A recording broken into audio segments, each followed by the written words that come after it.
When two men meet on opposite sides of the front, it is almost expected of them to at least try and kill each other. But today, one man was given a choice to either show his enemy mercy or take the shot and one step closer to the reward he so wanted. What would you have done in this situation? Well, spoiler, today, no bullets fly.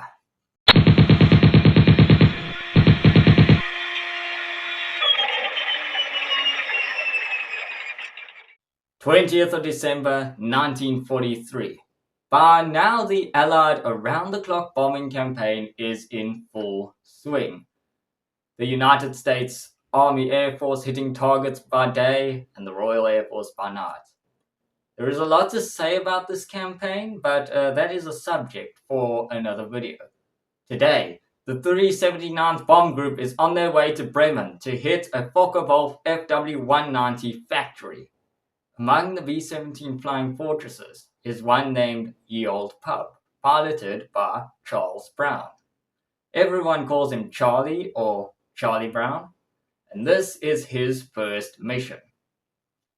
As the bombers approach a target, German 88mm flak opens fire. All hell breaks loose as the sky is painted black with puffs of smoke as the shells explode. It was so thick. Many pilots would later recall the flak was so thick you could have landed on it. A shell explodes in front of the pub, ripping the plexiglass nose windshield off. It flies up, strikes the cockpit, and then drifts away. Wind at a temperature of negative 60 degrees Celsius or negative 75 degrees Fahrenheit starts streaming through the pub, yet the plane soldiers on. A second shell hits engine number 2 and takes it out. A third bursts through the left wing and explodes above the plane. Engine number 4 is damaged. The flak does not let up, and the pub is ripped to shreds, yet it keeps going. B-17s were known to take a ton of punishment and still bring their crews home safely. Finally, the target area approaches, and it bombs away. Bombs drop, and the planes turn for home. However, they are not out of the woods yet. The pub is only running on 2 fully functional engines, and it and another B-17 are falling behind. Soon, the formation is gone, and the two are left isolated in enemy territory. The second B-17 has a raging fire in one of its engines. The pilot dives into a cloud bank in an attempt to extinguish it. As he vanishes, there is a bright flash. Suddenly, BF-109s burst from the cloud bank and FW-190s appear on the horizon, aiming straight for the pub's cockpit. Charlie knows exactly what they're trying to do and speeds towards them. The FW-190s open fire and miss their targets. Soon, an all-out fight for survival breaks out. However, the cold wind that's been blowing through the pub starts to freeze the oil in the guns. One by one, they stop working. Charlie sends the plane into a dive, and bullets rack the plane, hitting the radio and shearing off half of the rudder. In the engagement, the tail gunner is soon killed, and a second burst hits the cockpit, blowing the oxygen tanks. The lack of oxygen and high altitude, Charlie soon loses consciousness, and the plane spirals down towards the earth. The fighters just break off. They think they've done their job. As the ground rushes up to meet them, Charlie finally regains consciousness from the thicker oxygen at lower altitude. He sees the ground rushing up and tries his best to pull the plane up, but with half a rudder it is almost impossible. Still, he manages to do it.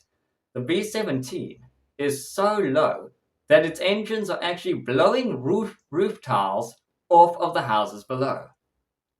They are flying again, heaving on.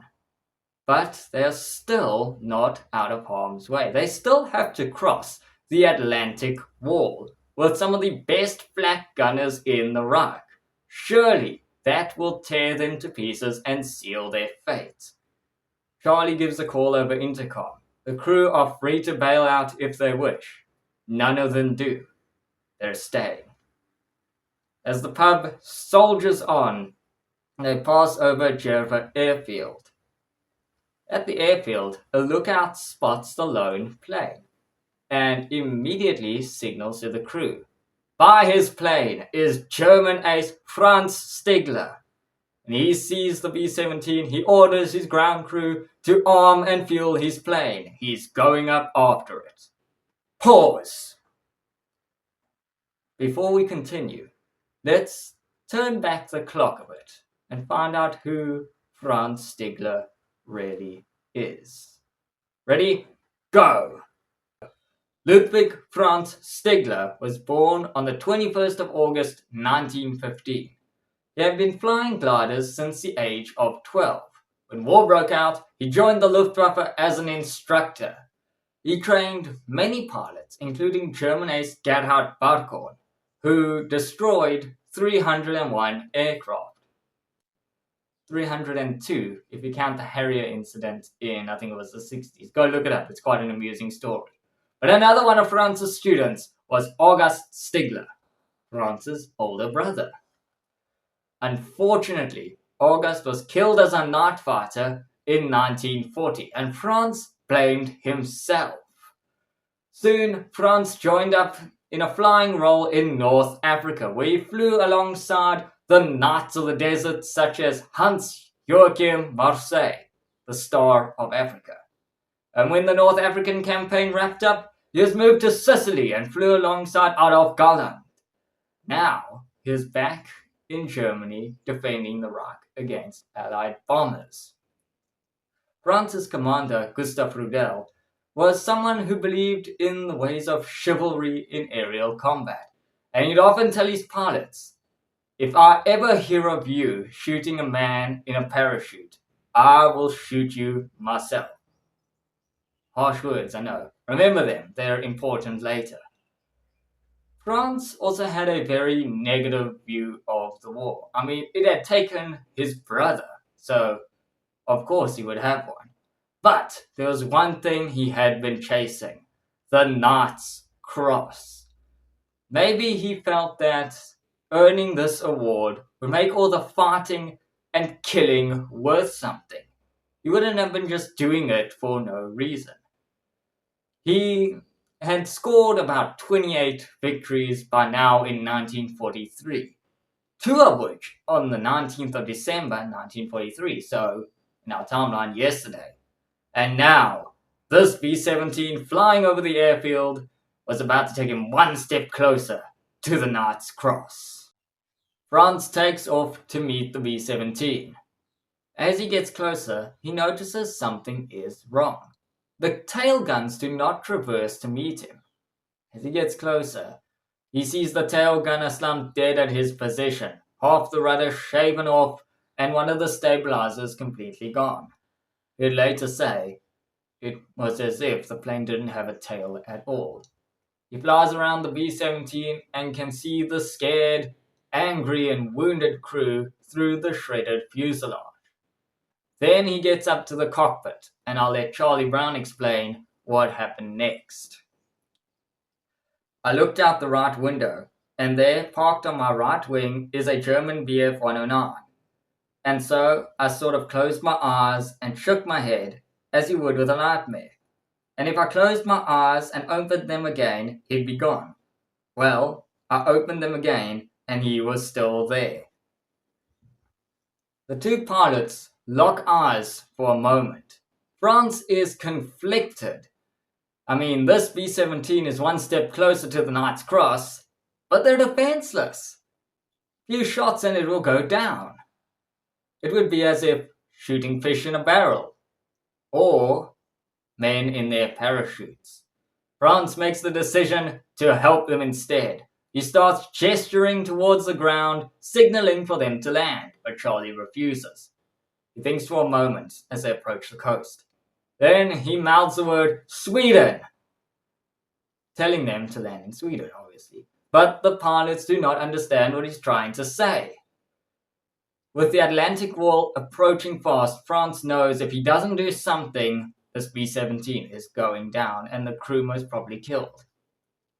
So he throttles back and flies just behind and above the plane, like an escort fighter. He knows the repercussions for what he is doing. If someone sees him and reports it, he could be court-martialed and potentially shot for treason. A worse situation, or with similar results, is if the flak gunners do not recognize the silhouette of the Bf-109 and open fire. His plane will be torn to shreds alongside the B-17. They approach the coast and soon pass over the Atlantic Wall. Nothing happens as they cross over. The gunners have recognized his plane and held their fire. France would wonder for the rest of his life what those gunners were thinking when they saw a German fighter escorting an American bomber. As the two fly over the ocean, France once more pulls up alongside the cockpit. Him and Charlie lock eyes once more. Then he dips his wings and salutes before flying away. It is only now that Charlie and the crew of the old pub realize what this German pilot has done for them. As they fly towards England, they start losing altitude. But luckily, two P-47s come along and escort them to safety. At the debriefing, Charlie tells his superiors about what happened, and they are furious. The whole mission is declared that it never happened. They cannot have people thinking that the Germans are actual people. I mean, isn't war built on hate? France would land in Germany and tell nobody of what happened. He would not claim the enemy destroyed. He'd just say the B-17 got away. As the war would go on, Charlie would fly more missions into Germany and what was left of occupied territories. And France would join Adolf Galland's JV-44, a jet fighter unit. During the final days of the war, France and Galland would become good friends. After the war ended, France would move to Canada and Galland to Argentina. We'll do a video on Galland sometime and we'll speak about what he was doing there. One day, France came to visit Galland and told him about the time he spared a B-17 and escorted it to safety. Surprisingly, Galland didn't rebuke him or praise him for what he had done. He simply said, "It would be you." Years later, Charlie would begin telling his story and searching for the German pilot who had spared him all those years ago. Finally, he'd actually reach out to Adolf Galland and tell him of what had happened.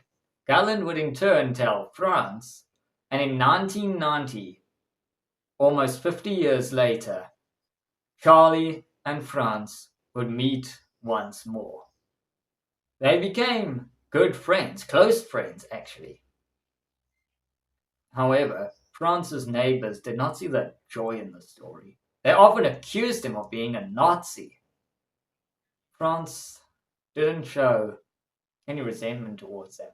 He simply said they wouldn't understand. France would give Charlie a book, and inside the book was an inscription which read, "In 1940, I lost my only brother as a night fighter. On 20th of December 1943, 4 days before Christmas, I got the chance to save a B-17 from her destruction. A plane so badly damaged, it was a wonder that she was still flying. The pilot, Charlie Brown, is as precious to me as my brother was. Thanks, Charlie. Your brother, Franz." Franz Stigler never got the Knight's Cross. But in his own words, he got something better. A brother. The two would remain friends till their final journey in 2008. They'd take off just months after each other. Franz Stigler died on the 22nd of March 2008, at the age of 92. Charles Charlie Brown on the 24th of November 2008, age 86. You know, sometimes brothers aren't flesh and blood. They're two men, opposite sides of a war that nobody wants to fight. Thanks for watching. Thank you everyone for watching, and don't forget to, like and subscribe and share, ring that bell so that you get notified when we upload again. There are a bunch of links in the description. Please go check them out. One of them is our WhatsApp channel where we do a lot of our content. This one was actually one of the first ones we did, and we're doing a revised one soon, hopefully. And there's our Instagram channel there that you can go check out. We also do a lot of stuff there. And if you love the story and can't get enough of it, we'll put a few links down there to other videos and content to it for you to go watch. There's some stuff we might have got wrong or some stuff we might have left out, so you can go check it out there. And yeah, thank you.